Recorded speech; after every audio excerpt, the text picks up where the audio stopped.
Hello and greetings, fellow StarCrafters. PGL Milncraft here with game number 2 between the blue Zerg player, Liquid Sheth, and the red Protoss player, Liquid Huck. We saw in the previous game basically the dangers of StarCraft 2, right? Like if your army is just a little bit out of position, you can very easily lose it very quickly. Not to put too many varies in the same sentence, but it's very quick game. The speed is on fastest. Well, actually it's on faster. In StarCraft 1 it was called fastest. But anyway, the speed is on fastest, and that's exactly what you have to worry about, especially when engaging things like, well, actually pretty much anything, because, you know, the Zerg has Banelings, which can kill armies very quickly. They have Infestors to freeze it in place. Protoss have Force Fields, and the Terran has Marauder Slow, you know, just in ways of, you know, hampering units from getting away, not to mention all of the other ways that units can just kind of die as they try to run away. So you have to be very careful about your placement and that sort of thing. Looks like, oh, that's adorable. Huck is drawing a little heart here. I was actually watching Huck's stream yesterday and he did that too, so I guess he does that sometimes if he's feeling sentimental. Maybe he lost that one special person for him long ago and he hopes to find her one day again, and he'll draw a heart with his probe movement. Now anyway, looks like Sheth is actually...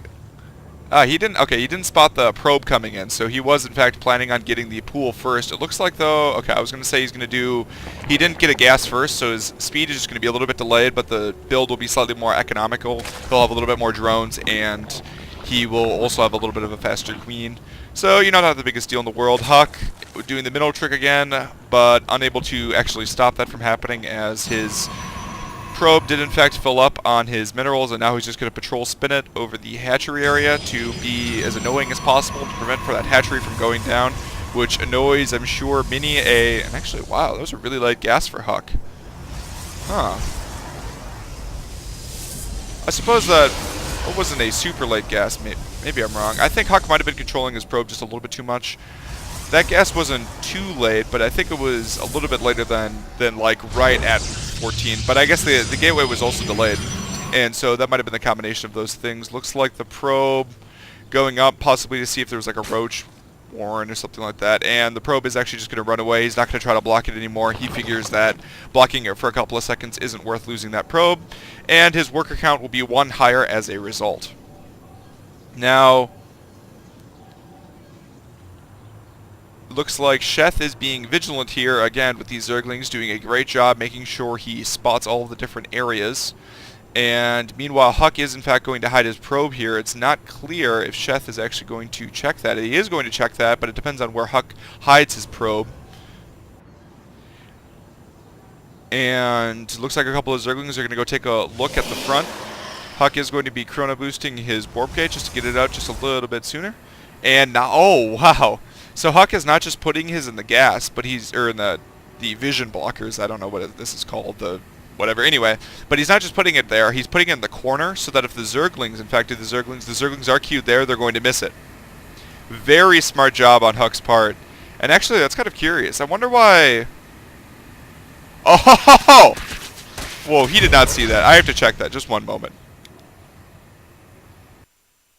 All right, we're checking this again. Oh, he does see it. Okay, so that is not a perfect block. He does in fact able to see the probe there and move over to engage it. Meanwhile, Sheth does in fact lose 2 Zerglings there, so somewhat of an equal trade. I believe their units lost is... Oh no, he only lost 1 Zergling up front. Looks like speed is on the way now. Looks like it's going to be done in 20 seconds. Not too bad. The Twilight Council for Huck, on the other hand, he actually has a lot of gas, but I would guess Blink Stalkers. I don't think he's going to be going for Dark Templar, but I could be wrong. Oh, and there we go. I am wrong. He is going for Dark Templar Rush. So, here's the important question. What is the timing of Sheth's lair?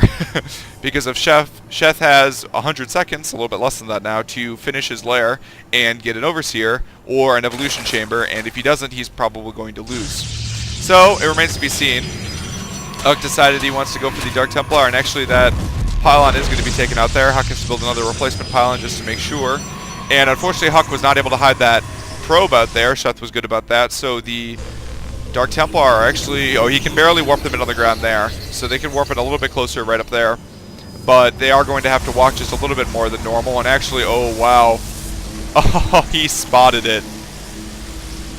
Okay, yeah, he definitely spotted that. If he hasn't clicked on that, then he is, well, I don't want to say the worst player ever, but certainly not one of the best pro players ever. Let's put it that way. So it did in fact get spotted, which means these could become very limited value. Evolution Chambers going up. As soon as that finishes, we're going to see Spore Crawler, Spine Crawler, Spine Crawler. Or possibly just Zerglings with the Spore Crawler up front. There's no reason to necessarily overreact in this sort of situation, as it's relatively straightforward to deal with Dark Templars. And I wonder if Huck's actually just going to get one Dark Templar. Where did he warp it in? Oh, he was able to hide a pylon. I totally missed that probe up there. Huck's such a ninja with his probe, so he's getting three Dark Templar actually. But that is down now, so looks like the Dark Templar is not quite going to be able to escape. The Dark Templar is actually, he could probably run all the way around here though, and I don't think that the Spore Crawler will be able to spot him up here.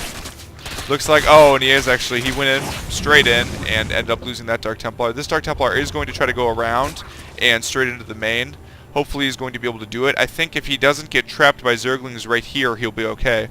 So let's see if he's able to get it in.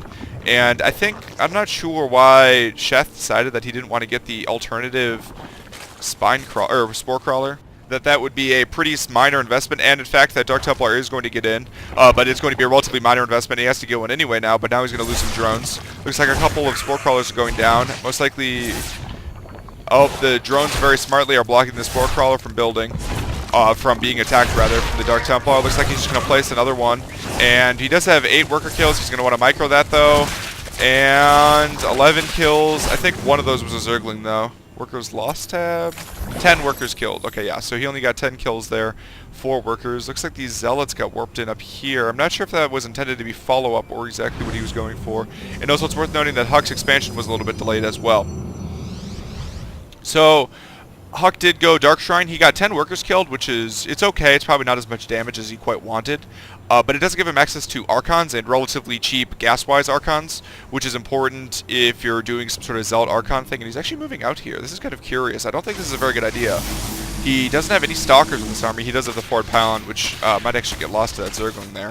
Sheth being very vigilant about his Zerglings. Looks like he's going to take out that Overlord as well. Huck is going to lose this army, basically, if he moves in. There's a lot of Roaches. I don't think they have speed. Their speed is on the way. Speed just started, so he's not going to have speed. And even if you had Miracle Force Fields, though, I don't see Huck not losing this army. It's just very, very small compared to what the Zerg player can put up with. Although it's possible Huck's just trying to take the Watchtowers right now and put a little pressure, force less drones from Sheth, especially since he just killed a bunch of workers, and Sheth's going to want to reload on those workers. Which, Sheth is in fact getting Roaches right now, and Huck's spawning back. So it was just a pressure build. If he moves in, that'll be a surprise to me, but it looks like Sheth's going to punish him for that, as Huck's got a decent amount of forces back here, but there is going to be a counterattack. If Huck is on his game, he should be able to prevent this. Able to trap 1 Zergling, nice job on his part. Looks like able to take out 2 probes at the cost of maybe 3 or 4 Zerglings. Looks like Huck is moving in, though. Oh, wow, there's a lot of Roaches here, though. Huck just realizes, like, quite how screwed he is. And actually, it doesn't matter that he's going to be able to force field and walk away, because these Zerglings are going to be able to come in from behind. Looks like they're going to take out the pylon, so no new reinforcements can come. And those Stalkers are going to get cancelled. Able to trap the Roaches one more time. And actually, looks like he's probably going to be able to get away. But when speed finishes, I mean, this is going to be a very dangerous attack coming in. And although Huck will have a decent amount of reinforcements to be able to back up with his forces with. And looks like these forces are going to move forward and engage. And speed is now done for the Roaches, so they should be able to pick off maybe, looks like just 1 Zealot right there. And Sheth going to actually just engage here. Burrow is completed, and there's a robotics facility for Huck, so he's not actually able to engage the ways he wanted to, and he doesn't have a cannon. So these Roaches can stop themselves from being attacked and can heal up rapidly at will, whereas Huck can't do anything about that. Look, the way he's just burrowing his Roaches, Huck is taking a lot of damage here. He needs to, oh, does he not have, I don't think he has any Chrono Boost. I think he was just chronoing all of his gateways, so Huck's taking a lot of damage here on his army, a lot of damage, and he can't really deal as much because the Roaches can just heal, can just go onto the ground and heal, and they're going to pop up and deal a lot of damage to those probes, and yeah, Huck's just going to GG. So yeah, Huck went for the quick DT tech, that didn't work out for him, and you know, it really came down to at the end. It was just the burrowed roaches. I mean, I was saying he should have put his army about there. He was lucky he was able to get it away, but it drained all of his force field energy, and it meant he didn't have time to really form up at the end for the final engagement, and of course didn't have the force fields that he wanted. And on top of that, he didn't have the observer for the burrowed roaches. Now, they didn't have burrowed movement of tunneling claws, but you don't need it necessarily, as Huck didn't even have the cannons up to be able to defend his base from burrowed roaches. So, you know, he kind of took a risk, and sometimes, you know, if Sheth hadn't gotten that spore crawler, he would have lost, and Huck didn't get that observer, so he lost. So, you know, sometimes you can cut corners and get away with it, and sometimes you can't. So we actually see Sheth taking down Huck, which I was a little bit surprised about. So Sheth's actually 2-0 in games I've casted. I haven't paid too much attention to what else is going on in the tournament. Looks like these roaches still, they don't care that the game is over. They want to increase their kill count. They want to get upgraded. Oh, did these roaches have 5 kills? I don't know. I don't know what 5 kills is in roaches, but they're predators right now, and these ones are looking to move their way up the Zerg chain. But yeah, Huck wasn't able to cut corners there. Ended up losing. Sheth's proven to be pretty good, actually. Very nice to see his ZVZ against Idro was very good. His control, especially during that first game that I casted, where it was just like Zergling, Banelings kind of thing. I guess the Overlords are joining this party. So it's a Roach Overlord party. Come, bring the beer, tap a keg. You know, we're all having a great time destroying pylons and so on, defeating Huck. Well, anyway, very impressed by Liquid Chess play, able to 2-0 Huck there, and advance farther in the tournament. As I said, it is double elimination. I'm not sure how these players did. I might cast a couple more games from this tournament. I don't think I'll do quite all of them because they'll be pretty old by the time I finish. But anyway, I hope you enjoyed these games. This is PGL Milncraft signing out.